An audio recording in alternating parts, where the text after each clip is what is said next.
દોસ્તો, કહાની શરૂ કરું તેના પહેલા વિડીયો લાઈક કરીને ચેનલ સબસ્ક્રાઇબ કરી દો. પગમાં ફોલ્લા પડી રહ્યા છે. મારાથી જાડું નથી લગાવાઈ રહ્યું. મેં રડતા રડતા ચાચીને આજીજી કરી, પણ આજે ચાચીની દીકરીને બહુ અમીર ઘરથી માંગવું આવી રહ્યું હતું. તે ગુસ્સાથી ભરેલી હતી. ચાચીએ જાડું ઉઠાવ્યું અને મારા ફોલ્લાવાળા પગ પર મારવા લાગી કે ડ્રામા બંધ કર અને કામ પર લાગી જા. મફતની રોટલીઓ તોડતી રહે છે. હું દર્દથી તડપતી ઊભી થઈ અને સફાઈ કરવા લાગી હતી. થોડી જ વારમાં માંગુ લઈને આવનારા મહેમાનો આવી ગયા. જ્યારે ચાચીએ મારું રૂપ છુપાવવા માટે મને બાલ્કનીમાં બેસવા માટે કહ્યું કે ખબરદાર, જો મહેમાનોની સામે પણ આવી તો મારી દીકરીઓનું શક પણ ખરાબ કરવાની કોશિશ ન કરતી. હું ત્યાં જમીન પર બેસીને રડવા લાગી. ત્યારે જ ફોન પર વ્યસ્ત એક અમીર જાદવ ત્યાં આવ્યો.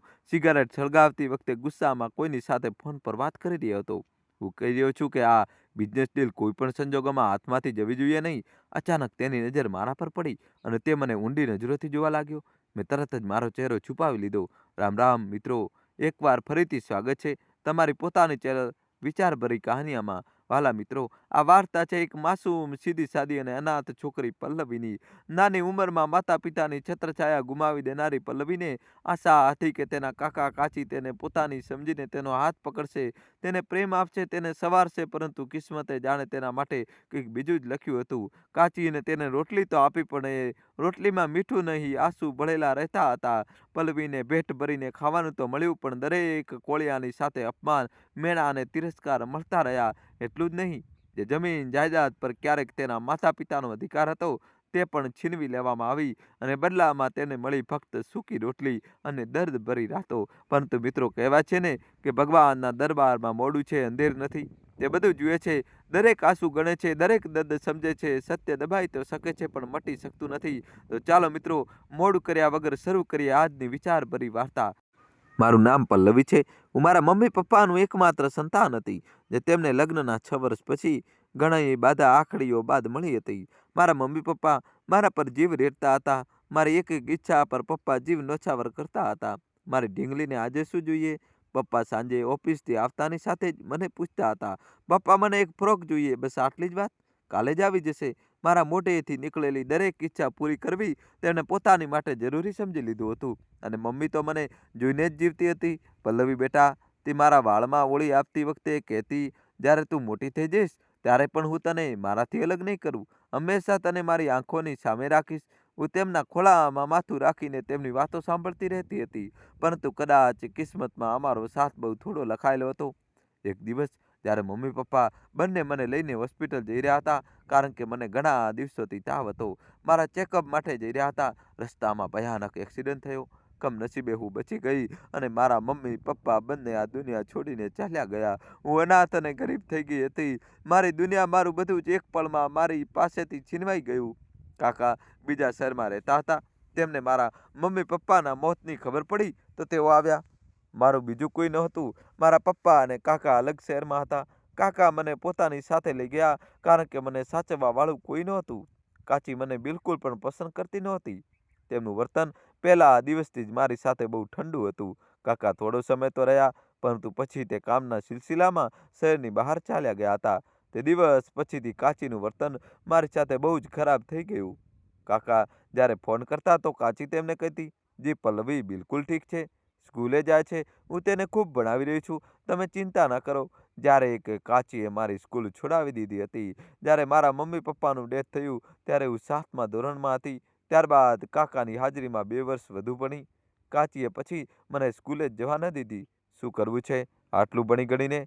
છોકરીઓનું કામ તો બસ ઘર સંભાળવાનું હોય છે. ચાલ ઊભી થઈને વાસણ ઘસ. કાચીની 2 દીકરીઓ હતી, રશ્મિ અને રેખા. તે બંને સામાન્ય દેખાવની હતી. ત્યારે હું સુંદરતામાં બિલકુલ મારી મમ્મી જેવી હતી. એ જ મોટી મોટી આંખો, એ જ ગોરો વાન, એ જ સિલ્કી સુંદર કાળા વાળ. નિરાધાર અવસ્થા અને ગરીબીએ પણ મારું રૂપ ઓછું કર્યું નહોતું. દોસ્તો, કહાની છેલ્લા સુધી જોજો અને વિડીયો લાઈક કરી ચેનલ સબસ્ક્રાઈબ કરી દો. અને કદાચ આ જ વાત કાચીને સૌથી વધારે ખરાબ લાગતી હતી. મોટી આવી છે રૂપની પરી. રશ્મિ મને જોઈને મોઢું મચકોડતી, મમ્મી આ આટલી તૈયાર થઈને કેમ રહે છે? હું ક્યાં તૈયાર છું દીદી? હું ફફડતા અવાજે કહેતી. જેવી જ ઊભી થતી તેવી જ તે કહેવા લાગતી, જીભ તો જો જરા આની.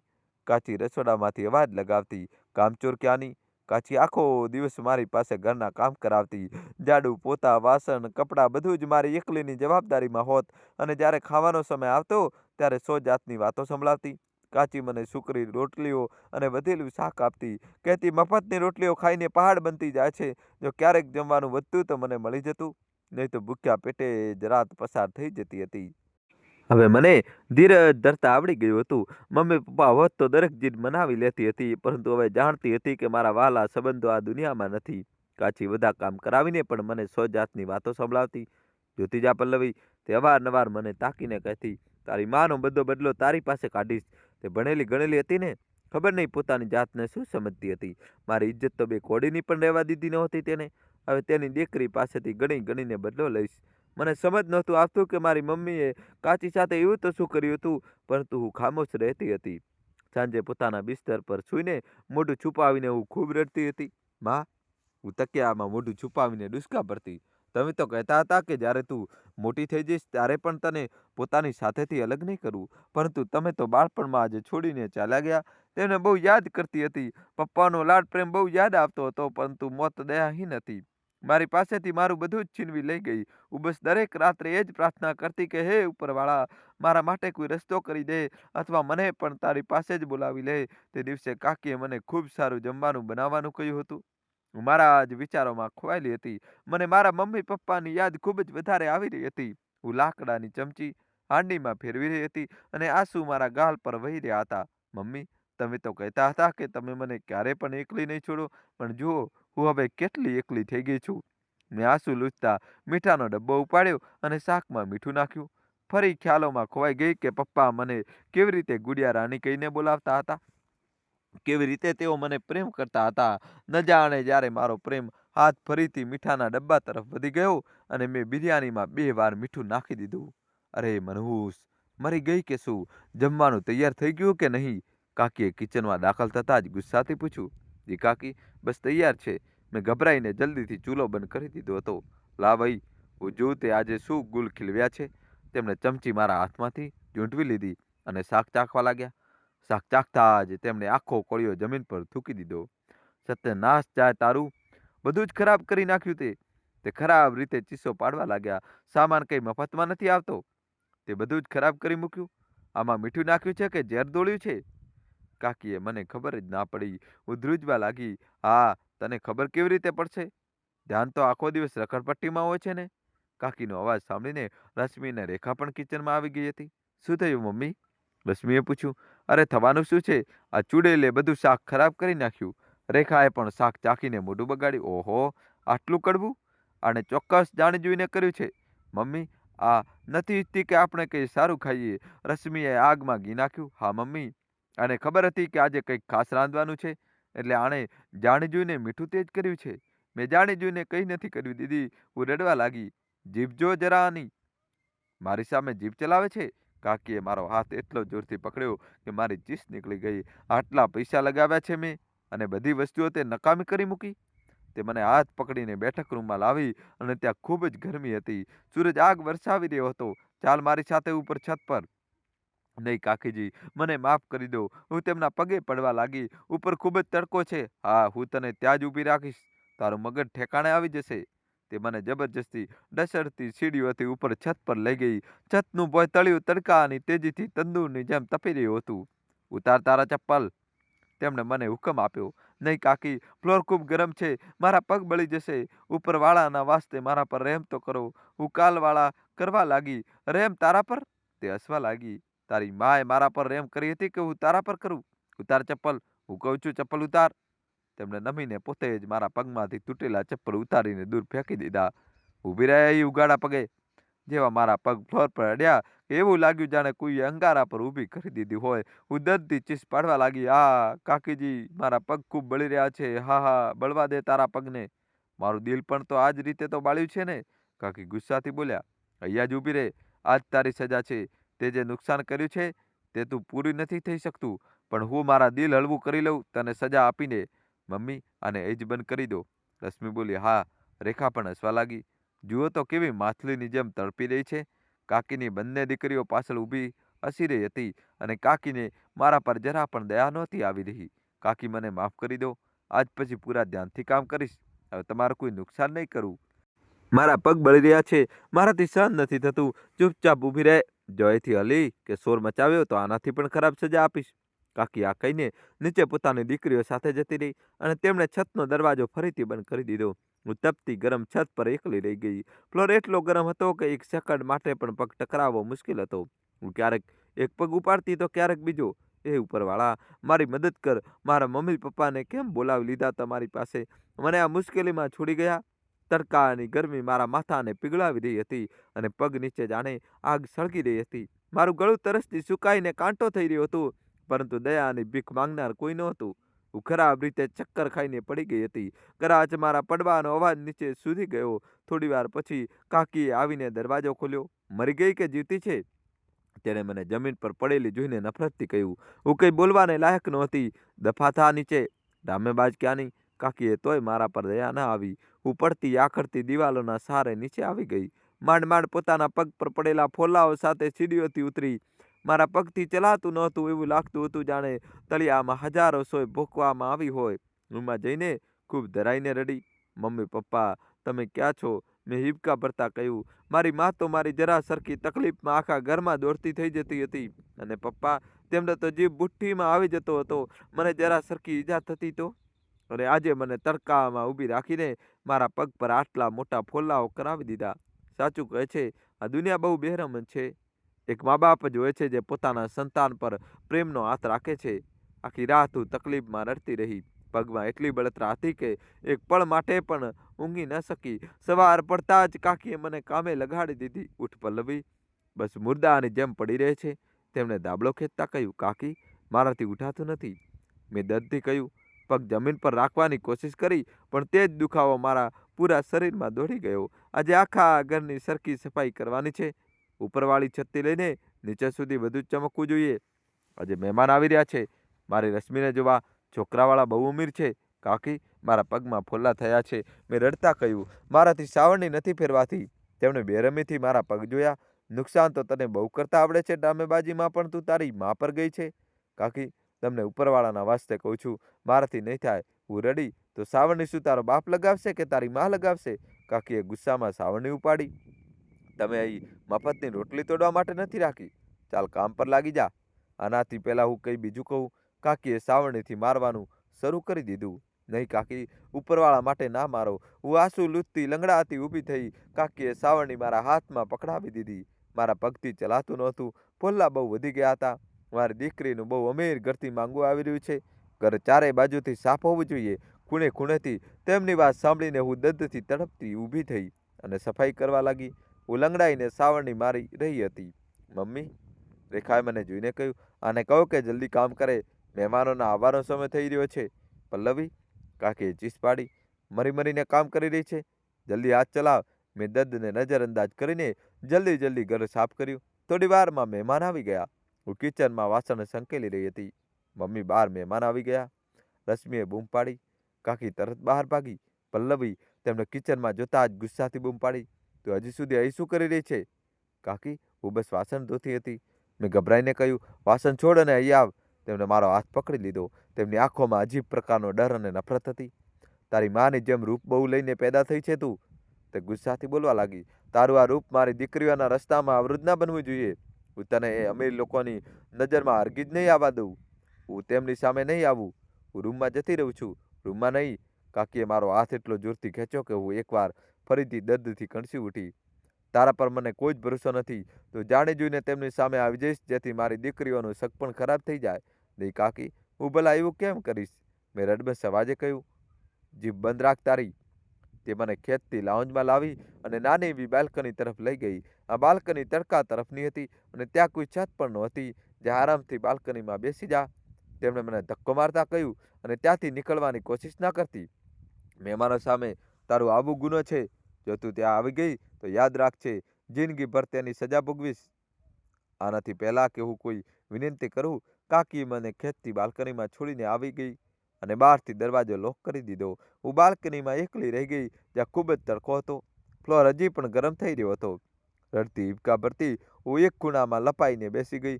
હું બેહાલ થઈને રડવા લાગી. આ હોય છે અનાથ અને ગરીબની જિંદગી. મેં મારા ઘૂંટણમાં માથું છુપાવી લીધું. કેમ છોડી ગયા મને? મારા મમ્મી પપ્પા બહુ જુલમ સહન કરી લીધો. ઉપરવાળા, તું મારા પર દયા કેમ નથી ખાતો? દોસ્તો, કહાની છેલ્લા સુધી જોજો, નવો ટ્વિસ્ટ આવશે. વિડીયો લાઈક કરીને ચેનલ સબસ્ક્રાઈબ કરી દો. એના કરતાં તો સારું હતું કે હું પણ મારા મમ્મી પપ્પા સાથે જ મરી ગઈ હોત. ન જાણે કેમ આજે મારા મોઢામાંથી આવા શબ્દો નીકળી રહ્યા હતા. કદાચ દુઃખ અને તકલીફ સહન કરતાં કરતાં હું પણ થાકી ગઈ હતી. પણ પછી મને યાદ આવ્યું કે મારા પપ્પા હંમેશા કહેતા હતા કે પલ્લવી બેટા, માણસ ગમે તેટલી તકલીફમાં હોય ત્યારે ઉપરવાળાથી ફરિયાદ ન કરવી જોઈએ. તે પોતાના બંદાઓને ખૂબ ચાહે છે. તે ચોક્કસ કોઈ રસ્તો કાઢશે. આ જ વિચારતા મેં ફરીથી મારા આંસુ લૂછ્યા અને મારા દિલને દિલાસો આપવા લાગી કે એક દિવસ એવો આવશે જ્યારે બધું ઠીક થઈ જશે. પરંતુ આંસુ હતા કે રોકાવાનું નામ જ નહોતા લેતા. હું ત્યાં જ જમીન પર બેઠી હતી. ગરમી બહુ તેજ હતી. પરસેવો શરીર પરથી વહી રહ્યો હતો. પરંતુ હું અવાજ પણ કાઢવા નહોતી માંગતી, કારણ કે હું જાણતી હતી કે જો કાકીએ મારો અવાજ સાંભળી લીધો તો મહેમાનો ગયા પછી તે મારી શું હાલત કરશે. હું ખામોશીથી બધું સહન કરી રહી હતી. પરંતુ થોડી જ વારમાં બાલ્કનીનો દરવાજો ખુલ્યો અને મારી નજર બાલ્કનીમાં આવતા એક માણસ પર પડી. તે એક યુવાન અમીરજાદો હતો. પેન્ટકોટ પહેરેલો હતો. તે ખૂબ ગુસ્સામાં લાગતો હતો. તેને ખિસ્સામાંથી સિગરેટ કાઢી અને સળગાવતા કોઈની સાથે ફોન પર વાત કરવા લાગ્યો. જુઓ, હું તમને કહી રહ્યો છું, આ બિઝનેસ ડીલ કોઈ પણ સંજોગોમાં હાથમાંથી જવી જોઈએ નહીં. જો આ ડીલ હાથમાંથી ગઈ તો આપણું કરોડોનું નુકસાન થશે અને પછી હું આનો જવાબદાર તને ગણીશ. હું એક તરફ ગભરાઈને બેઠી હતી અને મારું મોઢું બીજી તરફ કરી લીધું, જેથી તે મને જોઈ ન લે. પણ ફોન પર વાત કરતાં કરતાં અચાનક તેની નજર મારા પર પડી. તેને ફોન પર વાત કરવાનું બંધ ન કર્યું, પણ તેનો અવાજ ધીમો થઈ ગયો અને તેની આંખો મારા પર સ્થિર થઈ ગઈ. હું તમારી સાથે પછી વાત કરું છું. તેને ફોન કાપી નાખ્યો. બાલ્કનીમાં એકદમ શાંતિ છવાઈ ગઈ.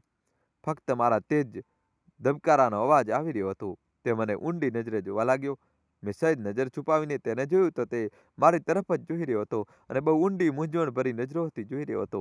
તેની આંખોમાં ગુસ્સો નહીં, પણ એક અજીબ આશ્ચર્ય હતું. મેં ડરના માર્યા મારું મોઢું બંને હાથોમાં છુપાવી લીધું, જેથી તે મને જોઈ ન શકે. તમે આટલા તડકામાં કેમ બેઠા છો? તેનો ભારે અવાજ આવ્યો. મારું દિલ ગળે લાગી ગયું. જો મેં જવાબ આપ્યો અને કાકીએ સાંભળી લીધું તો હું બસ ખામોશીથી મારું માથું નીચે નમાવી હલાવવા લાગી. અહીં છાયો પણ નથી. તે ફરી બોલ્યો. મેં કોઈ જવાબ ના આપ્યો. હું બસ ધ્રુજી રહી હતી. મેં પ્રાર્થના કરી કે તે ચાલ્યો જાય એ પહેલાં કે કાકીની દીકરીઓ તેને જોઈ લે. તેને એક ડગલું મારી તરફ વધાર્યું. હું ડરીને ખૂણામાં બધું લપાઈ ગઈ. તેની નજર મારા પગ પર પડી જે સૂજી ગયા હતા અને ફોલ્લાઓથી ભરેલા હતા. તેના કપાળ પર કરચલીઓ ઉભરી આવી. તેણે મારા ગંદા કપડાં અને આંસુથી ભીંજાયેલો ચહેરો જોયો. તે કંઈક કહેવા જતો હતો કે લોન્જમાંથી કાકીની દીકરી રેખાનો અવાજ આવ્યો. સંદીપભાઈ, તમે ક્યાં રહી ગયા? મમ્મી તમને બોલાવે છે. તે યુવાને એક છેલ્લી ઊંડી નજર મારા પર નાખી અને બીજા કોઈ શબ્દ બોલ્યા વગર વળીને બાલ્કનીમાંથી ચાલ્યો ગયો. દોસ્તો, કહાની છેલ્લા સુધી જોજો અને વિડીયો લાઈક કરી ચેનલ સબસ્ક્રાઈબ કરી દો. મેં ધ્રુજતા હાથે મારા આંસુ સાફ કર્યા. હે ઉપરવાળા, આ કોણ હતું અને મને આવી રીતે કેમ જોઈ રહ્યો હતો? શું તે કાકીને કહી દેશે? ઘણીવાર સુધી મહેમાનોના હસવા બોલવાના અવાજ આવતા રહ્યા. પછી ગાડીઓ સ્ટાર્ટ થઈ અને તેઓ ચાલ્યા ગયા. થોડીવાર પછી કાકીએ બાલ્કનીનો દરવાજો ખોલ્યો. તેમનો ચહેરો ખુશીથી ચમકી રહ્યો હતો. વાહ, શું કિસ્મત પામી છે મારી દીકરીએ! તેમણે તાળીઓ વગાડી. છોકરાની માને રશ્મિ પહેલી નજરમાં જ પસંદ આવી ગઈ. તેઓ બસ છોકરાની હાની રાહ જોઈ રહ્યા છે. બહુ સારા લોકો છે, રેખાએ કહ્યું. અને તે છોકરો સંદીપ કેટલો હેન્ડસમ છે. શુક્ર છે કે તું અહીં તડકામાં સડતી રહી. કાકીએ મારી તરફ નફરતથી જોયું. તારી પનોતી મારી દીકરાઓના સંબંધ પર ન પડે. ચાલ ઊભી થા, અંદર જઈને વાસણ સમેટી લે. મેં કાકીને સંદીપ સાથેની મુલાકાત વિશે ન જણાવ્યું, પરંતુ હજી 2 દિવસ જ વીત્યા હતા. હું લોન્જના ફ્લોર પર સાવરણી ફેરવી રહી હતી. મારા પગના ફોલ્લા ફૂટવા લાગ્યા હતા, જેનાથી તકલીફ વધુ વધી રહી હતી. અચાનક દરવાજાની ઘંટડી વાગી. જો રશ્મિ, પેલા લોકો જ આવ્યા હશે, કાકીએ ખુશીથી બૂમ પાડતા કહ્યું. હું કહેતી હતી ને કે તે આજે જ આવશે. કાકીએ દોડીને દરવાજો ખોલ્યો અને તેમનું સ્વાગત કર્યું. આવો આવો બેનજી, આવો. સંદીપ બેટા, હું પણ જલ્દીથી ઊભી થવા લાગી, જેથી તેમની નજરોમાંથી ગાયબ થઈ જાઉં. પરંતુ ત્યાં સુધીમાં તેઓ અંદર દાખલ થઈ ચૂક્યા હતા. તે યુવાન સંદીપ અને તેની સાથે એક મધ્યમ વયનો માણસ, કદાચ તેનો બાપ હતો, અંદર દાખલ થયા. સંદીપની નજર મારા પર પડી. તેની આંખોમાં એ જ જૂનું આશ્ચર્ય પાછું આવ્યું. પણ અસલમાં મને જોઈને તે માણસ અક્કાબાક્કા રહી ગયો, જે સંદીપની સાથે હતો. તે મને જોઈને ત્યાં જ ઊભો રહી ગયો, જાણે તેણે કોઈ ભૂત જોઈ લીધું હોય. તું? તે માણસે ધ્રુજતા અવાજમાં મારી તરફ ઇશારો કર્યો. કાકી જે હસી રહ્યા હતા, તેમનો ચહેરો ફિક્કો પડી ગયો. રશ્મિ અને રેખા જે પાછળ ઊભી રહીને હસી રહી હતી, તેમની મુસ્કાન પણ ફિક્કી પડી ગઈ. શું થયું ભાઈ સાહેબ? કાકીએ જલ્દીથી પરિસ્થિતિ સંભાળવાનો પ્રયત્ન કર્યો. તમે આવી રીતે કેમ જોઈ રહ્યા છો? તે માણસ, સંદીપનો બાપ, કાકીને અવગણીને સીધો મારી તરફ આગળ વધ્યો. મેં ડરના કારણે હાથમાં પકડેલું ગંદુ કપડું પાછળ છુપાવી દીધું. તું કોણ છે? તેણે મને પૂછ્યું. તેના અવાજમાં આશ્ચર્ય કરતાં વધારે એક ઊંડો આઘાત હતો. મેં ધ્રુજતા કાકી તરફ જોયું. તેમની આંખો ગુસ્સાથી લાલ થઈ રહી હતી, જાણે કહી રહી હોય કે જો તે તારું મોઢું ખોલ્યું તો જાનથી મારી નાખીશ. આ જોઈને કાકી જલ્દીથી આગળ વધીને મારી અને તે માણસની વચ્ચે આવવાનો પ્રયત્ન કરવા લાગી. આ તો અમારી નોકરાણી છે. નોકરાણી? સંદીપના પપ્પાએ કાકીની વાત કાપી અને ફરીથી મને પૂછ્યું, બેટા, તારું આખું નામ શું છે? મેં ડરના કારણે આંખો બંધ કરી લીધી. હું તને કંઈક પૂછી રહ્યો છું. તેનો અવાજ આ વખતે ઘણો નરમ હતો, પણ તેમાં એક મક્કમતા હતી. ભાઈ સાહેબ, તમે તેને શું પૂછી રહ્યા છો? કાકી ગભરાઈ ગયા. આ અનાથ છે. અમે દયા ખાઈને તેને રાખી લીધી છે. કામકાજ કરી લે છે. મેં આ છોકરીને તેનું નામ પૂછ્યું છે, ઉર્મિલા. તે માણસે ગુસ્સાથી કાકી તરફ જોયું. કાકીનું નામ ઉર્મિલા સાંભળીને મને નવાઈ લાગી. તેમણે તેમનું નામ ક્યારેય જણાવ્યું નહોતું. બોલ બેટા, ડર નહીં. મેં હિંમત ભેગી કરી અને ધ્રુજતા અવાજમાં કહ્યું, પલ્લવી. પલ્લવી રોહન શર્મા. પપ્પાનું નામ સાંભળતા તે માણસ 2 ડગલા પાછળ હટી ગયો, જાણે તેને કોઈએ જોરથી ધક્કો માર્યો હોય. તેને પોતાની હાથ હૃદય પર રાખી દીધો. શું? તેને અવિશ્વસનીય લહેજામાં કહ્યું. રોહન? કયો રોહન? આ તમે શું કહી રહ્યા છો? કાકીનો અવાજ પણ ધ્રુજવા લાગ્યો. તેને સમજાઈ ગયું હતું કે મામલો ગડબડ થઈ ગયો છે. કયો રોહન? હું નથી જાણતી કોઈ રોહનને. આનું કોઈ બીજું નથી? તેના પપ્પાનું નામ રોહન હતું? તે માણસ હવે કાકીને ઘૂરીને જોયા. મને નથી ખબર. કાકીએ સાવ જૂઠું બોલ્યું. આ તો અમને બિનવારસી મળી હતી. સંદીપ, જે અત્યાર સુધી ખામોશીથી આ બધું દ્રશ્ય જોઈ રહ્યો હતો, હવે આગળ વધ્યો. તેની નજર મારા પર સ્થિર થઈ ગઈ. એ છોકરી જે બાલ્કનીમાં રડતી હતી, હવે ફ્લોર પર બેઠી હતી. પપ્પા, હવે ઠીક છે? સંદીપે તેના પપ્પાના ખભા પર હાથ રાખ્યો. તેના પપ્પાએ સંદીપનો હાથ ઝટકી નાખ્યો. તેમની નજર મારા પરથી હટતી જ નહોતી. ઉર્મિલા, તેને કાકીને કહ્યું, તમારા પતિનું શું નામ છે? તેમનું નામ મહિપાલ છે. તે બહાર રહે છે. કાકીએ ગભરાઈને જવાબ આપ્યો. મહિપાલ? તે માણસે આ નામ દોહરાવ્યું. અને તું રોહનને નથી જાણતી? ના, હું કોઈને નથી જાણતી. કાકી હવે ચીસ પાડી ઉઠ્યા. તમે લોકો સંબંધ જોવા આવ્યા છો કે તપાસ કરવા? આ મનુષ્ય છોકરી તો બસ. સંદીપનો બાપ ગર્જના કરવા લાગ્યો. એક શબ્દ પણ વધુ ન બોલતી. આ છોકરી વિશે લોન્જમાં મોજ જેવી શાંતિ છવાઈ ગઈ. રશ્મિ અને રેખા ડરથી દિવાલ સાથે ચોંટી ગઈ. સંદીપની મમ્મી, જે અત્યાર સુધી ખામોશ ઊભી હતી, તે ચિંતાથી બોલી, તમે આ શું કરી રહ્યા છો? આપણે તો રશ્મિનો સંબંધ. ખામોશ રહો તમે પણ. સંદીપના પપ્પાએ પોતાની પત્નીને પણ ચૂપ કરાવી દીધી. તેમણે ખિસ્સામાંથી ફોન કાઢ્યો અને નંબર જોડ્યો. હેલો, મને મહિપાલ નામના એક માણસની બધી વિગતો જોઈએ. તેમણે કાકી તરફ જોયું. કયા શહેરમાં રહે છે તે? કાકીએ ડરથી શહેરનું નામ જણાવ્યું અને કહ્યું, અને તેની પત્નીનું નામ ઉર્મિલા છે? મને અડધા કલાકમાં તેની અને તેના ખાનદાનની બધી માહિતી જોઈએ. ફોન બંધ કરીને તેમણે કહ્યું, સંદીપ, ગાડીમાંથી પાણીની બોટલ લાવ. પછી તે મારી તરફ વળ્યા, જે હજુ પણ ફ્લોર પર લપાઈને બેઠી હતી. તે નમ્યા અને મારા માથા પર હાથ મૂકી દીધો. ગભરાશો નહીં બેટા, હું તને કંઈ થવા નહીં દઉં. કાકી આ બધું જોઈને હેરાન રહી ગયા અને એમ જ ઊભા રહ્યા. તેમનો હાથ મારા હાથ પર હતો, પણ તેમની નજર ઉર્મિલા કાકી પર કોઈ શિકારીની જેમ ટકેલી હતી. તેમની શાંતિ તોફાન આવતા પહેલાના સંકેત જેવી હતી. તમે આ શું તમાશો લગાવી રહ્યા છો? કાકીએ પોતાના ગભરાટને ગુસ્સામાં છુપાવવાનો પ્રયત્ન કર્યો. તમારે જો મારી દીકરીનો સંબંધ ન કરવો હોય તો સાફ કહી દો, પણ મારી નોકરાણીથી આ તપાસ? નોકરાણી? સંદીપના પપ્પાનો અવાજ તેજ થયો. તું તારી ભત્રીજીને નોકરાણી કહે છે? ઉર્મિલા? કાકીનો રંગ સફેદ પડી ગયો. કેવી ભત્રીજી? મેં કહ્યું ને, હું નથી જાણતી આ કોણ છે. તું જૂઠું બોલે છે. આ દરમિયાન સંદીપ પાણીની બોટલ લઈને આવ્યો. તેને બોટલ મારી તરફ ધરી. પાણી પીવો. મેં ધ્રુજતા હાથે બોટલ પકડી. પપ્પા, આ શું થઈ રહ્યું છે? તેના પપ્પા જવાબ આપે તે પહેલાં તેમનો ફોન રણકી ઉઠ્યો. હા બોલો. બીજી તરફથી કંઈક કહેવામાં આવ્યું. તેમનો ચહેરો કઠોર થઈ ગયો. ઠીક છે, મને તેનો ભાઈ રોહન જે મરી ગયો છે તેની વિગતો મોકલો. આ મારા પપ્પાનું નામ હતું. પછી તેમણે ફોન બંધ કર્યો અને કાકીને જોયા, જે પરસેવાથી રેબઝેબ હતા. મહિપાલ, તારા પતિનું નામ છે ને? કાકીએ અકળાતા કહ્યું. હા. અને મહિપાલનો ભાઈ હતો રોહન, જે પોતાની પત્ની સાથે કાર અકસ્માતમાં મરી ગયો. તેમનો એક એક શબ્દ ચાવીને કહ્યું. કાકીની આંખો ડરથી પહોળી થઈ ગઈ. તેમની એક દીકરી હતી જે અકસ્માતમાં બચી ગઈ. સંદીપના પપ્પાએ ડગલું આગળ વધાર્યું. જેનું નામ પલ્લવી રોહન છે. તેમણે મારી તરફ ઇશારો કર્યો. આ જ છે ને તે? તારી સગી ભત્રીજી, તારા પતિના એકમાત્ર ભાઈની નિશાની. લોન્જમાં એક ભયાનક શાંતિ છવાઈ ગઈ. રશ્મિ અને રેખાના મોઢા ખુલ્લાના ખુલ્લા રહી ગયા. હું પોતે હેરાન હતી કે આ બધું શું થઈ રહ્યું છે. આ તમને કોણે કહ્યું? કાકીનો અવાજ મુશ્કેલીથી નીકળ્યો. આ જૂઠ છે, તેનાથી ફરક નથી પડતો કે મને કોણે કહ્યું. તેમણે ઠંડા લહેજામાં કહ્યું, પણ ફરક એ વાતથી પડે છે કે તે દુનિયાથી જૂઠું બોલ્યું. તે અનાથ બાળકીને નોકરાણી બનાવીને રાખી. સંદીપજી આ બધું સાંભળી રહ્યો હતો. ગુસ્સાથી આગળ વધ્યો. પપ્પા, તમે આ સાચું કહી રહ્યા છો? મેં તે દિવસે આમને બાલ્કનીમાં પણ જોયા હતા. તે રડી રહી હતી અને આ લોકોએ તેને બહાર તડકામાં બંધ કરી હતી. શું? સંદીપના પપ્પાનો ચહેરો ગુસ્સાથી લાલ થઈ ગયો. તેમણે મારા પગ જોયા જે ફોલ્લાઓથી ભરેલા હતા અને તેમાંથી લોહી વહી રહ્યું હતું. આ શું છે? આ જખમ કેવા છે? હું ડરના કારણે પાછળ હટી ગઈ. તેને જાતે જ બાળ્યા હશે. કાકી તરત જ બૂમો પાડવા લાગી. આ છોકરી તો પાગલ છે. તે પોતાને નુકસાન પહોંચાડતી રહે છે. મનુષ્ય છે આ. જ્યારથી આવી છે મારી જિંદગી ખરાબ દીધી છે. ખામોશ. તેમણે એટલા જોરથી તાળ પાડી કે અમે બધા ધ્રુજી ગયા. તમારી હિંમત કેવી રીતે થઈ એક અનાથ બાળકી સાથે આવો વ્યવહાર કરવાની? તે તેના બાપના મર્યા પછી તેની મિલકત પણ હડપી લીધી હશે ને? મેં કંઈ નથી લીધું. કાકીએ પોતાની સફાઈ આપવાનો પ્રયત્ન કર્યો. તેનો બાપ તો પોતે કંગાળ મર્યો હતો. કંઈ નથી છોડ્યું તેને. જૂઠું ન બોલ. સંદીપના પપ્પાએ કહ્યું. હું રોહનને જાણતો હતો. તે કંગાળ ન હોઈ શકે. તે મારો. આ કહેતા તે અટકી ગયા. તેમની આંખોમાં એક ક્ષણ માટે દર્દની લહેર ઉઠી. હું આશ્ચર્યથી તેમને જોઈ રહી હતી. આ માણસ મારા પપ્પાને કેવી રીતે જાણતા હતા? તમે કોઈ પણ હો, કાકી હવે જીદ પર ઉતરી આવ્યા હતા. તમને મારા ઘરમાં ઊભા રહીને મારા પર જ ઇલ્ઝામ લગાવવાનો કોઈ જ હક નથી. હા, આ મારી ભત્રીજી છે. હું જે ઈચ્છું તે તેની સાથે વ્યવહાર કરું. તમે એ સંબંધ જોવા આવ્યા હતા? મારી દીકરીનો સંબંધ. સંદીપની માં જે અત્યાર સુધી આઘાતમાં હતી તે બોલી, આવા જાલિમ લોકોમાં અમે સંબંધ કરીશું?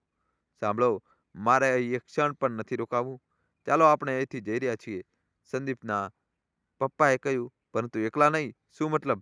કાકીએ પૂછ્યું તો તેમણે મારી તરફ વળીને હાથ લંબાવ્યો. ઉઠો બેટા, તું અમારી સાથે ચાલશે. શું? કાકી ચીસ પાડવા લાગી. તમે આને નથી લઈ જઈ શકતા. આ મારી અનામત છે. હું આને ક્યાંય નહીં જવા દઉં. અમાનત? તેમણે હસતા કહ્યું. અમાનત સાથે આવું કર્યું છે?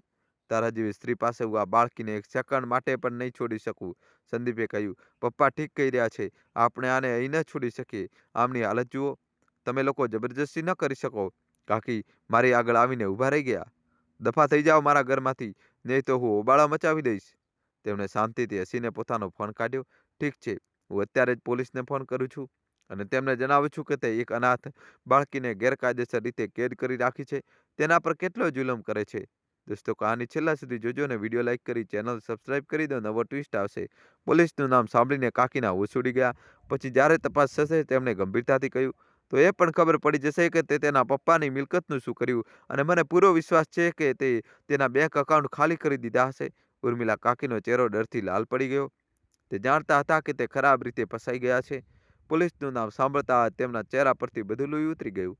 તેમના ઘૂંટણ ધ્રુજવા લાગ્યા. ના ના ના, પ્લીઝ પોલીસને ફોન કરશો નહીં. હું તમારી વાત માની લઉં છું. તો આ છે તારી અસલિયત? તેમણે નફરતથી કહ્યું. ફક્ત કાયદાનો ડર જ તને સીધી રાખી શકે છે. સંદીપની મમ્મીએ ચિંતાથી તેમનો હાથ પકડી લીધો. તમે હોશમાં તો છો ને? આપણે આ છોકરીને આપણી સાથે કેવી રીતે લઈ જઈ શકીએ? આપણે આને છીએ કોણ? હું છું આનો. સંદીપના પપ્પાએ સખ્તાઈથી જવાબ આપ્યો. આનો સૌથી નજીકનો સંબંધી હું છું. ઉર્મિલા કાકી જે જમીન પર પડવાના જ હતા તે ચોંકીને તેમની તરફ જોવા લાગ્યા. સંદીપની મમ્મીએ પણ પોતાના પતિને જોયા. શું મતલબ છે તમારો? તેમણે મારી તરફ હાથ લંબાવ્યો. ઉઠો બેટા, ડર નહીં. તું મારી સાથે સુરક્ષિત છે. મેં ધ્રુજતા તેમના હાથોને જોયા. પછી કાકી તરફ જે મને ખૂંખાર નજરોથી ઘૂરી રહી હતી. સારું, કાકીએ ઝેરભર્યા લહેજામાં કહ્યું. લઈ જાઓ આને અહીંથી. આ મનુષ્ય જ્યાં પણ જશે ને ત્યાં મનુષ્યત ફેલાવશે. જેમ તેની માએ. ઉર્મિલા, ચૂપ થઈ જા. તેમણે જોરથી ચીસ પાડીને તેમને ચૂપ કર્યા. આખું ઘર ધ્રુજી ગયું. જો તે તેની માનું નામ તારી આ ગંદી જીભ પર લીધું તો હું પોલીસને અહીં જ બોલાવીને તને ઘરમાંથી કઢાવી મૂકીશ. કાકી આ ધમકીથી ગભરાઈને ચૂપ થઈ ગયા. મારો કોઈ સામાન નથી, મેં ધીમેથી કહ્યું, કારણ કે તેઓ મારા કંઈક લાવવાની રાહ જોઈ રહ્યા હતા. આ સાંભળીને સંદીપે દુઃખથી આંખો બંધ કરી લીધી. તેના પપ્પાના જડબા ખેંચાઈ ગયા. આને કોઈ વસ્તુની જરૂર નથી. તેમણે કહ્યું. સંદીપ બેટા, આમને સારો આપ. આમના પગ જખમી છે. સંદીપ તરત જ આગળ વધ્યો અને મારો હાથ પકડવાનો પ્રયત્ન કર્યો, પણ હું ડર અને પીડાથી પાછળ હટી ગઈ. ડરશો નહીં, સંદીપે નરપાસથી કહ્યું. હું તને તકલીફ નહીં પહોંચાડું. ભરોસો કર. મેં તે અજાણ્યા લોકો પર ભરોસો કરવાનો નિર્ણય કરી લીધો. મેં સંદીપનો સહારો લીધો. જ્યારે હું દરવાજા તરફ વધી રહી હતી, કાકીએ પાછળથી ગુસ્સામાં કહ્યું. યાદ રાખજે પલ્લવી, જે દિવસે બરબાદ થઈને રસ્તા પર આવી જઈશ ને તે દિવસે મારી પાસે પાછી ના આવતી. તારા નસીબમાં ફક્ત બેઇજ્જતી જ લખેલી છે. હું રડી પડી. તેના નસીબનો નિર્ણય તું નહીં કરે. સંદીપના પપ્પાએ તરત જ કહ્યું, તેનો નિર્ણય તે કરશે જેને તને આજે તારા ચુંગાલમાંથી કાઢી છે. અમે ઘરની બહાર આવ્યા. બહાર એક ખૂબ મોટી ચમકતી કાળી ગાડી ઊભી હતી. સંદીપે મારા માટે પાછળનો દરવાજો ખોલ્યો. હું ખચકાતા અંદર બેસી ગઈ. મારા મેલા ગેલા કપડાં મોંઘી સીટ પર બહુ અજીબ લાગી રહ્યા હતા. સંદીપ મારી સાથે બેઠો જ્યારે તેના મમ્મી પપ્પા આગળ બેસી ગયા.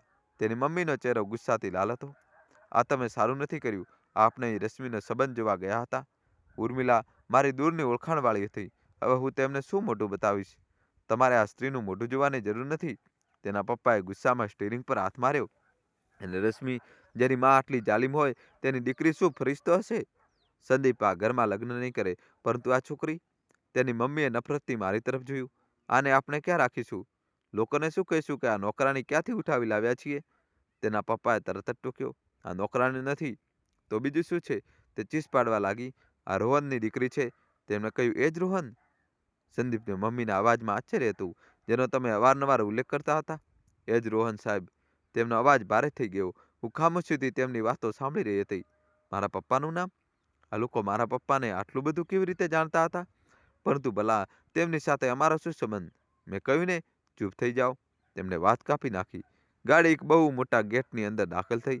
મેં બહાર જોયું તો મારી આંખો ખુલ્લીની ખુલ્લી રહી ગઈ. આ તો બિલકુલ એક મહેલ જેવું ઘર હતું. એટલું મોટું કે કાકીનો આખો મહોલ્લો તેમાં સમાઈ જાય. સંદીપે મને ગાડીમાંથી ઉતારવામાં મદદ કરી. અમે અંદર દાખલ થયા. ડૉક્ટરને ફોન કરો. સંદીપના પપ્પાએ એક નોકરને હુકમ આપ્યો.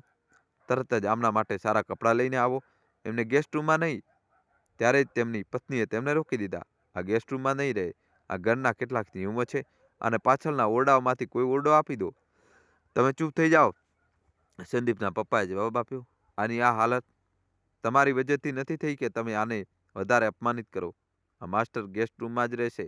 તો તે ગુસ્સામાં પણ પગ પછાડતી ત્યાંથી ચાલી ગઈ. સંદીપ મને એક બહુ મોટા રૂમમાં લઈ આવ્યો. તમે અહીં આરામ કરો, ડૉક્ટર આવતા જ હશે. હું પલંગ પર બેસતા પણ ડરી રહી હતી. પ્લીઝ બેસી જાઓ. સંદીપે કહ્યું, હવે તમે સુરક્ષિત છો. થોડી વારમાં એક લેડી ડૉક્ટર આવશે. પછી તેના કયા મુજબ થોડી વારમાં ડૉક્ટર આવી ગયા. તેમણે મારા પગની મલમપટ્ટી કરી, મને દર્દનું ઇન્જેક્શન આપ્યું અને દવા આપી દીધી. પછી મેં અંકલનો અવાજ સાંભળ્યો. તે રૂમની બહાર ફોન પર વાત કરી રહ્યા હતા. મને રોહનની બધી વસ્તુઓની વિગતો જોઈએ. મહિપાલ અને ઉર્મિલાએ છેલ્લા 10 વર્ષમાં જે કંઈ પણ ખરીદ્યું છે તેની તપાસ કરો. રોહને પોતાની દીકરીના નામે એક ટ્રસ્ટ બનાવ્યું હતું. મને એ ટ્રસ્ટના કાગળ પણ જોઈએ. હું એ લોકોને એક પાઈ પણ હજમ કરવા નહીં દઉં. મારી આંખો પૂરી રીતે ખુલી ગઈ. ટ્રસ્ટ? મારા પપ્પાએ મારા માટે કંઈક છોડ્યું હતું? ચાચીએ મારી પાસે હંમેશા જૂઠું બોલ્યું કે હું કંગાલ છું. અંકલ ફોન બંધ કરીને મારી પાસે આવ્યા. કેવું અનુભવી રહી છે બેટા? તેમણે નરમાશથી પૂછ્યું. હું ઠીક છું, મેં ધીમેથી કહ્યું. તમે કોણ છો? તમે મારા પપ્પાને કેવી રીતે જાણતા હતા? અંકલે ઊંડો શ્વાસ લીધો. તે મારી પાસે ખુરશી પર બેસી ગયા. તારા પપ્પા રોહન? તે મારા દોસ્ત હતા. તેમણે કહ્યું, ના, દોસ્તી પણ વધીને તે મારો ભાઈ હતો. ભાઈ? મેં આશ્ચર્યથી પૂછ્યું. મારા પપ્પાનો તો કોઈ પણ દોસ્ત કે ભાઈ નહોતો, ફક્ત મહિપાલ ચાચા સિવાય. બેટા, કેટલાક સંબંધો લોહીના નહીં પણ અહેસાસના હોય છે. તેમની આંખોમાં ભીનાશ આવી ગઈ. અને હું તારા પપ્પા સાથે કામ કરતો હતો. પછી તેમણે મારી તરફ જોયું. અને તારી માં સપના? મારી માનું નામ સાંભળીને મારા દિલના ધબકારા રોકાઈ ગયા. તું બિલકુલ તારી મમ્મી જેવી દેખાય છે. એ જ આંખો, એ જ નિર્દોષતા. તેમનો અવાજ રડમશ હતો. હું સપનાને બહેન માનતો હતો. તમે મારી મમ્મીને પણ જાણતા હતા? હું બધું જ જાણતો હતો. તેમણે દુઃખ સાથે કહ્યું, હું જાણતો હતો કે ઉર્મિલા તારા મમ્મી પપ્પાને પસંદ નહોતી કરતી, પરંતુ મને એ ખબર નહોતી કે તે તારી સાથે આવો વ્યવહાર પણ કરશે.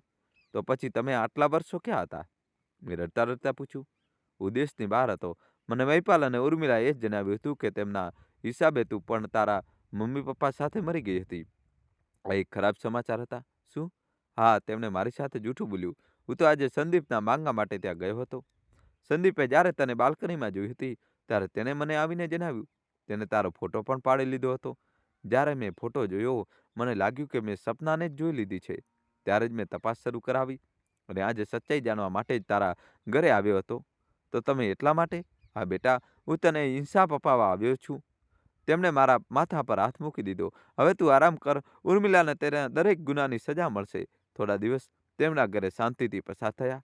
ડૉક્ટર રોજ આવીને મારી મલમપટ્ટી કરતી રહી અને મારા પગ ઠીક થવા લાગ્યા. મેં કેટલાય વર્ષો પછી પહેલીવાર પેટ ભરીને જમ્યું અને નરમ પલંગ પર સૂઈ ગઈ. સંદીપની મમ્મીનો વ્યવહાર હજુ પણ ઠંડો હતો, પણ સંદીપ રોજ દરવાજેથી પૂછતો, તમારે કોઈ વસ્તુની જરૂર તો નથી ને? હું કહેતી, ના આભાર. અંકલ સતત મારા પપ્પાના કાગળો, બેંક એકાઉન્ટ અને ટ્રસ્ટની તપાસ કરાવતા રહ્યા. એક સાંજે તે ગુસ્સાથી ભરેલા રૂમમાં આવ્યા. મેં સાચું જ વિચાર્યું હતું. તેમનો ચહેરો લાલ હતો. એ સ્ત્રીએ બધું જ ઝડપી લીધું. તારા પપ્પાએ તારા નામે જે લાખો રૂપિયાને ઘર છોડ્યું હતું, મહિપાલ અને ઉર્મિલાએ ખોટા કાગળ બનાવીને બધું પોતાના નામે કરી લીધું. તેને તારો હક માર્યો છે પલ્લવી. મારી આંખોમાં આંસુ આવી ગયા. ચાચી ખોટું કહેતી હતી કે મારા પપ્પા કંગાળ હતા? ના બેટા, અંકલે કડવાશથી હસીને કહ્યું, તારો બાપ રોહન એક બહુ સફળ માણસ હતો. તેણે તારું ભવિષ્ય સુરક્ષિત કરી લીધું હતું અને આ લોકોએ તને તારા જ પૈસા પર નોકરાણી બનાવીને રાખી. હવે શું થશે કે અંકલ? હવે તેમને તેમના કર્યાની સજા મળશે. અંકલે મક્કમ લહેજામાં કહ્યું, તેમના પર છેતરપિંડીનો કેસ કરીશ, પરંતુ તે પહેલાં એક છેલ્લું કામ કરવાનું છે. એવું કામ? મેં ગભરાઈને પૂછ્યું. આપણે પાછા ઉર્મિલાના ઘરે જઈ રહ્યા છીએ. નહીં, હું ડરથી કાંપી ઉઠી. હું પાછી એ નર્કમાં નહીં જાઉં. તે મને મારી નાખશે. રડ નહીં બેટા. અંકલે મારા માથા પર હાથ રાખ્યો. તું ત્યાં રહેવા નથી જઈ રહી. તું મારી સાથે જઈશ. તેમની સામે ઊભી રહીશ. સંદીપ અને તેની મમ્મી પણ ચાલશે, કારણ કે બેટા કેટલાક હિસાબ બરાબર કરવા જરૂરી હોય છે. પછી અમે ચાચીના ઘરે પહોંચ્યા.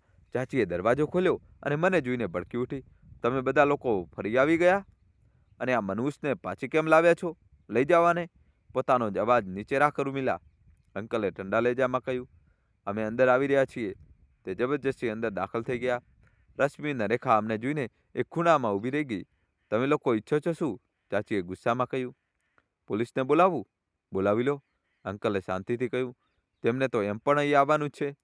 મેં તારા અને તારા પતિ મહિપાલ વિરુદ્ધ ફ્રોડનો કેસ દાખલ કરી દીધો છે. આ સાંભળતા ચાચીના પગ નીચેની જમીન સરકી ગઈ. ફ્રોડ? કેવો ફ્રોડ? એ જ જે તે રોહનના મર્યા પછી તેની દીકરીની મિલકતને અડપીને કર્યો હતો. ચાચીનો રંગ સફેદ પડી ગયો. અમે આજે આ બાબતે વાત કરવા નથી આવ્યા, અંકલે સ્મિત કરતા કહ્યું.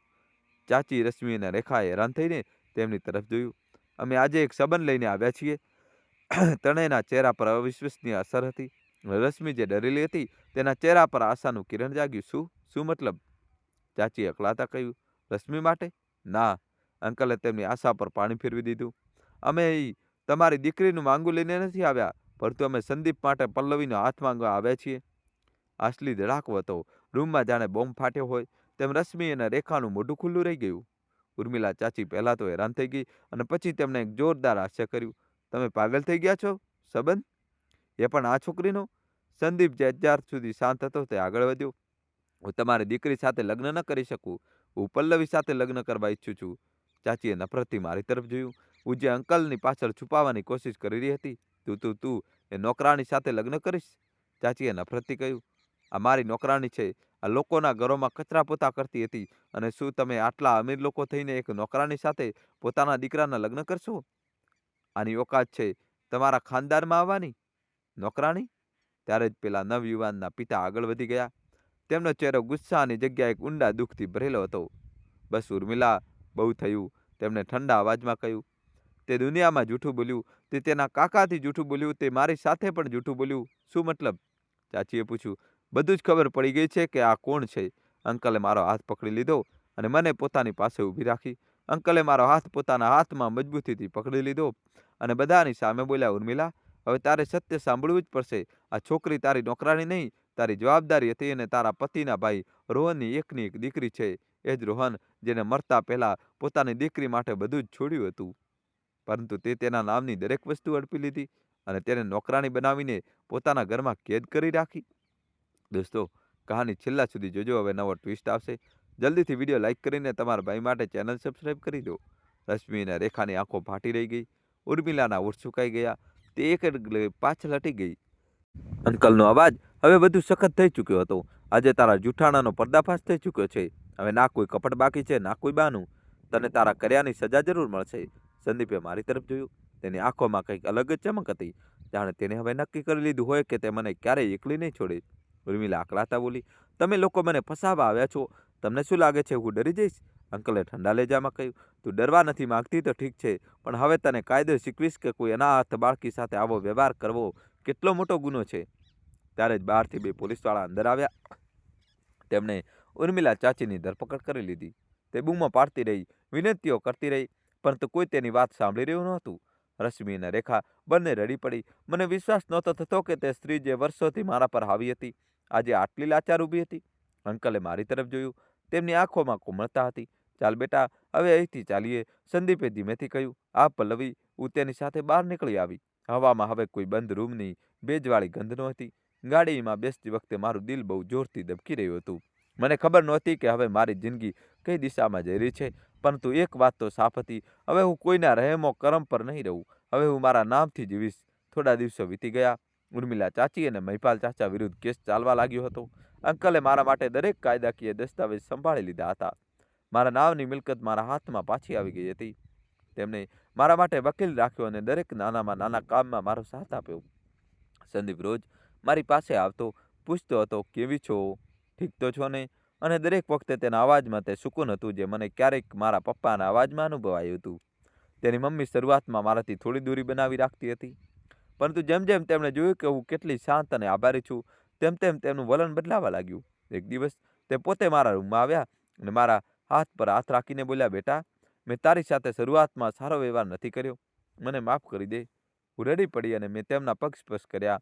તેમણે મને ગળે લગાવી લીધી અને બોલ્યા, હવે તું અમારી દીકરી છે. તે રાત્રે હું મારા રૂમમાં બારી પાસે બેઠી હતી. આકાશમાં ચાંદ પૂરો ખીલ્યો હતો. સંદીપ દરવાજો ખટખટાવીને અંદર આવ્યો અને બોલ્યો, ચાલ નીચે ચાલ, તારા અંકલ તને બોલાવી રહ્યા છે. હું હેરાન થઈને નીચે ગઈ. તે આખો હોલ સજાવેલો હતો. ફૂલોની સુગંધ ફેલાયેલી હતી અને બધા લોકો હાજર હતા. અંકલની આંખોમાં અજીબ ચમક હતી. તેમણે કહ્યું, પલ્લવી, આજે અમે તને એક વાત કહેવા માંગીએ છીએ જે દિલથી નીકળી છે. તેમણે સંદીપ તરફ જોયું અને બોલ્યા, મારો દીકરો તારા વિશે બહુ વિચારે છે. તેને મને કહ્યું છે કે તે તારી સાથે પોતાની જિંદગી વિતાવવા માંગે છે. હું થોડી ક્ષણો માટે ત્યાં જ ઊભી રહી ગઈ, જાણે શ્વાસ જ રોકાઈ ગયા હોય. સંદીપ મારી નજીક આવ્યો. તેની આંખોમાં સચ્ચાઈ હતી, કોઈ દેખાવો નહીં, કોઈ મજબૂરી નહીં. તેને કહ્યું, પલ્લવી, હું જાણું છું તારી સાથે બહુ કંઈક ખરાબ થયું, પરંતુ હવે હું ઈચ્છું છું કે તારી જિંદગીમાં ફક્ત અને ફક્ત સારું થાય. હું ઈચ્છું છું કે તું મારી સાથે રહે. આપણે બંને મળીને એક નવો સફર શરૂ કરીએ. હું હંમેશા તારો સાથ આપીશ. જો તું હા કહે તો. મારી આંખોમાંથી આંસુ વહી નીકળ્યા. શબ્દો ગળામાં જ અટકી ગયા. હું ફક્ત માથું નમાવી શકી. અંકલ હસ્યા અને બોલ્યા, તો નક્કી રહ્યું, લગ્ન આ ઘરમાં થશે, પણ કોઈ ભબકા માટે નહીં, પણ તે બાળકીની ખુશી માટે જેને આટલા વર્ષો દર્દમાં વિતાવ્યા છે. પછીના થોડા અઠવાડિયામાં ઘરમાં હલચલ વધી ગઈ. લગ્નની તૈયારીઓ શરૂ થઈ ગઈ. સંદીપની મમ્મી પોતે મારા માટે કપડાં પસંદ કરવા લાગી. તેમણે કહ્યું, બેટા, હવે તું અમારી ઇજ્જત છો, કોઈ ફરક નથી પડતો કે લોકો શું કહેશે. જ્યારે ઈરાદા સાફ હોય તો રસ્તા જાતે બની જાય છે. હું તેમને ગળે વળગી ગઈ અને પહેલીવાર અનુભવ્યું કે આ ઘર હવે મારું છે. લગ્નના દિવસે સવારનો સમય બહુ સુંદર હતો. સૂરજના કિરણો બારીમાંથી અંદર આવી રહ્યા હતા. હું લાલ જોડામાં બેઠી હતી. મારા હાથમાં મહેંદી હતી, જેના પર સંદીપનું નામ લખેલું હતું. દોસ્તો, કહાની છેલ્લા સુધી જોજો, નવો ટ્વિસ્ટ આવશે. વિડીયો લાઇક કરી ચેનલ સબસ્ક્રાઇબ કરી દો. દરેકની આંખોમાં ખુશી છવાયેલી હતી. અંકલ વારંવાર મારી પાસે આવીને કહેતા, તારા પપ્પાને આજે તારા પર બહુ ગર્વ થતો હોય બેટા. તો હું હસી દેતી, પણ અંદર ક્યાંક એક શાંતિ પણ હતી. તે બધા વર્ષોનું દર્દ જે આજે આખરે ખતમ થઈ રહ્યું હતું. ત્યારે હું મંડપમાં પહોંચી. સંદીપ ત્યાં પહેલાથી જ બેઠો હતો. તેની આંખો મારી તરફ ઉઠી અને જાણે સમય થંભી ગયો. હું ત્યાં હતી, એક અનાથ છોકરી જેને જિંદગીની હાર નહોતી માની, અને તે હતો એક છોકરો જેને કોઈ પણ સ્વાર્થ વગર મને અપનાવી હતી. પંડિતજીના અવાજો ગુંજવા લાગ્યા. 7 ફેરા શરૂ થયા. દરેક ફેરા સાથે મારો ડર પાછળ છૂટતો ગયો. દરેક મંત્ર સાથે મને લાગવા લાગ્યું જાણે મારા પપ્પા મારી પાસે ઊભા છે અને કહી રહ્યા છે, હવે તું સુરક્ષિત છે બેટા. જ્યારે 7મો ફેરો પૂરો થયો ત્યારે મારા હાથમાં તેનો હાથ હતો અને કપાળ પર સિંદૂર લાગતા જ મારી આંખોમાંથી આંસુ નીકળી પડ્યા. સંદીપે ધીમેથી કહ્યું, હવે તને કોઈ રડાવશે નહીં પલ્લવી. હવે દરેક આંસુ ફક્ત ખુશીના હશે. લગ્ન પછી બધાએ અમને આશીર્વાદ આપ્યા. અંકલની આંખો ભીની હતી. તેમણે કહ્યું, આજે રોહનનું દેવું પૂરું થયું. તેની દીકરીને તેનો હક મળી ગયો અને તેની મુસ્કાન પાછી આવી ગઈ. સંદીપની મમ્મીએ મને ગળે લગાવી અને કહ્યું, આજથી તું ફક્ત વહુ નહીં, આ ઘરનું સુકૂન છો. તે રાત્રે જ્યારે બધા સૂઈ ગયા, હું બાલ્કનીમાં ઊભી હતી. હવામાં હળવી ઠંડક હતી. સંદીપ પાછળ આવ્યો અને બોલ્યો, બહુ ચૂપ છે. તો હું હસી અને બોલી, બસ વિચારી રહ્યું છું કે કેવી રીતે બધું બદલાઈ ગયું ને. તેને કહ્યું, હા, બધું બદલાઈ ગયું, પણ એક વસ્તુ નહીં બદલાય. મેં પૂછ્યું, શું? તે બોલ્યો, મારો વાયદો કે હું હંમેશા તારો રહીશ. મેં આકાશ તરફ જોયું, જ્યાં ચાંદ એવો જ ચમકી રહ્યો હતો જેવો તે રાત્રે જ્યારે હું પહેલીવાર બાલ્કનીમાં રડી રહી હતી. ફરક બસ એટલો હતો કે તે વખતે હું એકલી હતી અને આજે કોઈ હતું જે મારી દરેક ખામોશી સમજતું હતું. તે રાત્રે મેં પોતાને કહ્યું કે કદાચ જિંદગીની સૌથી સુંદર ક્ષણ એ જ હોય છે જ્યારે દર્દની જગ્યા શાંતિ લઈ લે છે અને ડરની જગ્યાએ પ્રેમ વસી જાય. અને આજે મારી જિંદગીમાં તે જ શાંતિ ઉતરી આવી હતી. હું હવે ફક્ત પલ્લવી નહોતી, હું હતી પલ્લવી સંદીપ અને આ નામ મારી તકદીરની સૌથી સુંદર ઓળખ બની ગયું હતું. જિંદગીમાં હંમેશા બધું આપણા હિસાબે નથી હોતું. ઘણીવાર તે લોકો જ આપણને તોડી નાખે છે જેમના પર આપણે સૌથી વધુ ભરોસો કરીએ છીએ. પરંતુ તેમ છતાં જો માણસ પોતાના દિલની અચ્છાઈ અને પોતાની જાત પર વિશ્વાસ જાળવી રાખે તો સમય તેને ત્યાં જ પહોંચાડી દે છે જ્યાં તેનું હોવું જોઈએ. વાલા સાથીઓ, પલ્લવીની વાર્તા આપણને એ જ શીખવે છે કે જ્યારે બધું જ છીનવા જાય ત્યારે પણ આશા છોડવી જોઈએ નહીં. કારણ કે ભગવાનને ઘરે મોડું છે પણ અંધેર નથી. જિંદગીમાં આપણા જન્મ ક્યાં થયો, આપનું નસીબ કેવું છે, આ વાતો આપણા હાથમાં નથી હોતી. પલ્લવીએ બધું જ ગુમાવી દીધું, પોતાના મમ્મી પપ્પા, પોતાનું ઘર, પોતાની ખુશીઓ, પણ તેને હાર માની નહીં. તે ચૂપ રહી પણ તૂટી નહીં, તે સહન કરતી રહી પણ વિખરાઈ નહીં. આ દુનિયામાં કેટલાક લોકો એવા હોય છે જે બીજાનું દર્દ સમજતા નથી પરંતુ તેમની માસુમિયત અને લાચારીનો ફાયદો ઉઠાવે છે. પણ યાદ રાખજો, જુલમ ક્યારે લાંબો સમય ચાલતો નથી. સત્ય અને માસુમિયતની હંમેશા જીત થાય છે. જેને ભગવાન અનાથ નથી છોડતા, દુનિયા તેને શું પાડી શકવાની. પલ્લવીની જિંદગીએ આપણને એ જ શીખવી છે કે તકલીફો માણસને તોડવા માટે નથી આવતી, તેમને મજબૂત બનાવવા આવે છે. ક્યારેક કોઈની સાથે ખરાબ ન કરવું, કારણ કે ભગવાન મોડું જરૂર કરે છે પણ અંધેર નથી કરતા. અને હા, જેને આજે બધા નબળા સમજે છે, કાલે તે જ સૌથી ઊંચો ઉભેલો જોવા મળે છે. પ્રાર્થના કરીએ કે આપણા દિલમાં હંમેશા દયા, માનવતા અને પ્રેમ જળવાઈ રહે. અને જો ક્યારે આપણી આસપાસ કોઈ પલ્લવી મળે તો આપણે તેના માટે ઢાળ બનીએ, તકલીફ નહીં. વાલા મિત્રો, તો આ હતી આપણી આજની વાર્તા. તમને અમારી આ વાર્તા કેવી લાગી? જો તમને અમારી વાર્તા સારી લાગી હોય તો આ વિડીયોને વધુમાં વધુ શેર કરો અને કોમેન્ટમાં રાધે રાધે જરૂર લખજો. આજે બસ આટલું જ. મળીએ આવતા વિડીયોમાં એક નવી વાર્તા સાથે. ત્યાં સુધી ખુશ રહો, પોતાનું ધ્યાન રાખજો. આભાર.